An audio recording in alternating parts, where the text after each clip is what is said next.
அதிசயங்களையும் அற்புதங்களையும் அபரிவிதமாக ஆரோக்கிய அன்னை வழியாக இந்த உலகத்திற்கு செய்து கொண்டிருக்கிற இந்த திருத்தலத்திலிருந்து நீர் அருள் பாலிக்கிற அனைத்து நன்மைகளுக்கும் நன்றி.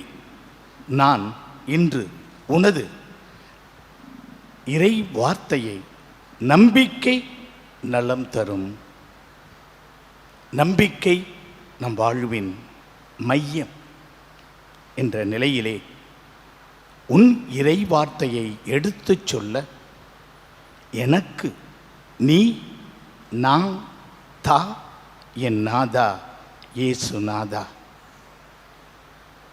உயிர்த்த எம்பெருமான் இறை இயேசுவில் பிரியமானவர்களே, நலமா இருக்கீங்களா?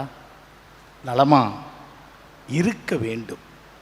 நலமாக இருப்பதற்காகவும் நலத்தோடும் பலத்தோடும் செல்வதற்காகவும் தான் இந்த அன்னையின் திருத்தலத்தை தேடி வந்திருக்கிறோம். அதற்கு காரணம் இந்த அன்னையின் மீது வைத்திருக்கிற நம்பிக்கை, அந்த ஆண்டவன் மீது வைத்திருக்கிற நம்பிக்கை, விசுவாசம் நம்மை நலப்படுத்தும், குணப்படுத்தும். போஜா என்ற ஒரு தேசம் இருந்தது. போஜா தேசத்திலே சாஜா என்ற ஒரு ராஜா ஹாஜா இருந்தார். இந்த போஜா தேசத்து சாஜா நாட்டு ஹாஜா ராஜாவிடம் கையில் ஒரு கூஜா இருந்தது. இந்த கூஜாவின் உள்ளே ஒரு அழகிய ரோஜா இருந்தது.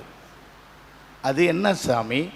போஜா தேசத்து ஷாஜா நாட்டு ஹாஜா என்ற ராஜாவின் கையில் இருக்கிற அந்த கூஜாவின் உள்ளே இருக்கிற ரோஜாவிற்கு அப்படி என்ன ஒரு அபூர்வ அதிசய சக்தி இருக்கிறது? ஆம், எப்பொழுதெல்லாம் இந்த ராஜா ஹாஜா மகிழ்ச்சியாக இருக்கிறாரோ அப்பொழுதெல்லாம் இந்த ரோஜாவிடம் வந்து அவர் எதை செய்ய சொல்லுகிறாரோ அதை அது அப்படியே செய்யும். அன்று ஒரே கூட்டம், இப்பொழுது இந்த ஆலயத்திலே நிறைந்திருப்பது போல. சிவகா, என்ன அது கூட்டம்? ராஜா கேட்டார், அரசே, இன்று உங்களுடைய பிறந்த நாள். ஓ, அப்படியா? ஆமாம் ஆமாம். உடனே அவர் உப்பரிக்கையில் இருந்து மக்களை பார்த்தார், மகிழ்ந்தார். இப்பொழுது இந்த போஜா தேசத்து ஷாஜா நாட்டு ஹாஜா ராஜா தன் கையில் இருந்த அந்த கூஜாவின் உள்ளே இருந்த அழகிய அபூர்வ சக்தி மிக்க ரோஜாவிடம், ரோஜா, இந்த மக்கள் எல்லாம் எனது பிறந்த நாளை கொண்டாடுவதற்காக மகிழ்ச்சியோடு வந்திருக்கிறார்கள். ஆகவே இவர்கள் எதை எதையெல்லாம் தொட்டு நிற்கிறார்களோ அதையெல்லாம் அப்படியே தங்கமாக, பவுனாக, ஏன்னா இன்னைக்கு தங்கம் விலை, பவுனு விலை எகிரிக்கொண்டே இருக்கிறது. ஆகவே அவர்கள் எதை தொட்டு நிற்கிறார்களோ அது தங்கமாக, பவுனாக, வைடூரியமாக, மாணிக்கமாக மாறட்டும் என்று சொன்னார். அவ்வளவுதான்.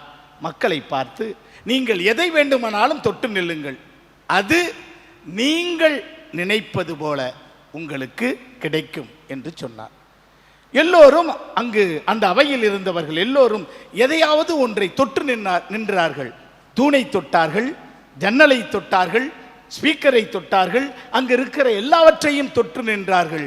அது அவர்களுக்கு தங்கமாக, பவுனாக, வைரமாக, வைடூரியமாக மாறியது. ஆனால் ஒரே ஒரு பெண் மட்டும் எதையும் தொட்டு நிற்காமல் அந்த ராஜாவுக்கு விசிறி விசிறி கொண்டிருந்தாள். சாமரம். ஏ பெண்ணே, நான் எல்லோரையும் எதையாவது தொட்டு நில்லுங்கள் என்று சொன்னேன். அவர்கள் தொட்டு நின்றார்கள். அதை தங்கமாக, பவுனாக, வைடூரியமாக, வைரமாக மாற்றி எடுத்து சென்று கொண்டிருக்கிறார்களே, நீ எதையாவது தொட்டு நில் என்று அவர் மீண்டும் உலா வந்தார். திரும்பி வந்தார். ஒரு கை அவரது முதுகை, தோளை தொட்டு நின்றது. அவ்வளவுதான். இயேசு கிறிஸ்துவில் பிரியமான ஆரோக்கிய அன்னையின் அன்பு பக்தர்களே, நம்பிக்கையோடு மக்கள் அங்கிருந்த எல்லாவற்றையும் தொட்டார்கள். அது அவர்கள் விரும்பியவாறு மாறியது. ஆனால் இந்த பெண் எதுவும் வேண்டாம் என்று நின்று கொண்டிருந்தாள். ஆனால் முடிவிலே நம்பிக்கையின் உச்சத்திற்கே சென்று விட்டார். எப்படி என்றால், போஜா தேசத்தின் ஷாஜா நாடு, ஷாஜா நாட்டில் இருக்கிற ஹாஜா என்ற ராஜா, அந்த ராஜாவின் கையில் இருந்த கூஜாவின் உள்ளே இருந்த அபூர்வ சக்தி மிக்க அற்புதங்கள் புரியக்கூடிய அழகிய ரோஜா இப்பொழுது யாருக்கு சொந்தம்? அந்த அபலை பெண்ணுக்கு சொந்தம். ஆம், இயேசு கிறிஸ்துவில் பிரியமான ஆரோக்கிய அன்னையின் அன்பு பக்தர்களே, நம்பிக்கையோடு அவள் தொட்டு நின்றால் அனைத்தும் அவருக்கு அங்கே அருளப்பட்டது. அதைவிட வேறு என்ன அவருக்கு தேவை? இங்கே நம்பிக்கையை மறந்து விட்டார்கள் நமது முன்னோர்கள், இஸ்ரேல் மக்கள். அன்று அத்துணை மக்கள் இருந்தாலும் இஸ்ரேல் மக்களை ஆண்டவர் தொட்டு நின்றார். அவர்கள் அவரை தொட்டு நிற்க வேண்டும். ஆனால் நம்பிக்கை இல்லாமல் தங்கள் வாழ்க்கையை நடத்தி கொண்டிருந்தார்கள்.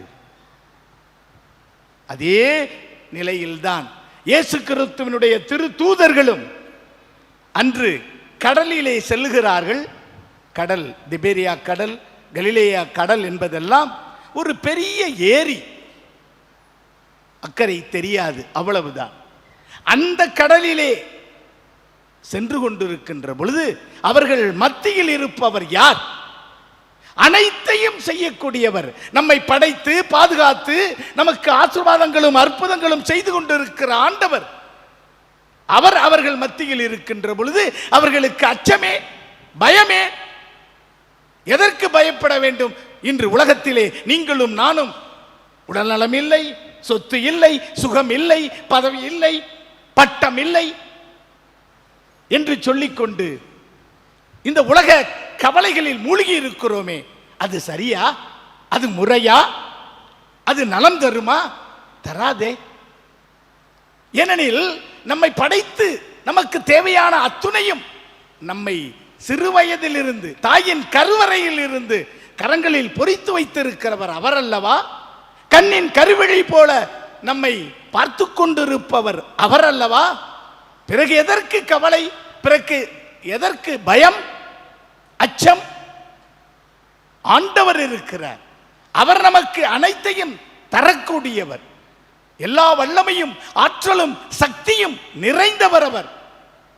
உனக்கு கோட்டையாக, கொத்தளமாக, அரணாக, அனைத்துமாக இருக்கிறேன் நான், அஞ்சாதே, திகையாதே, கலங்காதே என்று சொல்லிக் கொண்டிருப்பவர் நம் ஆண்டவர்.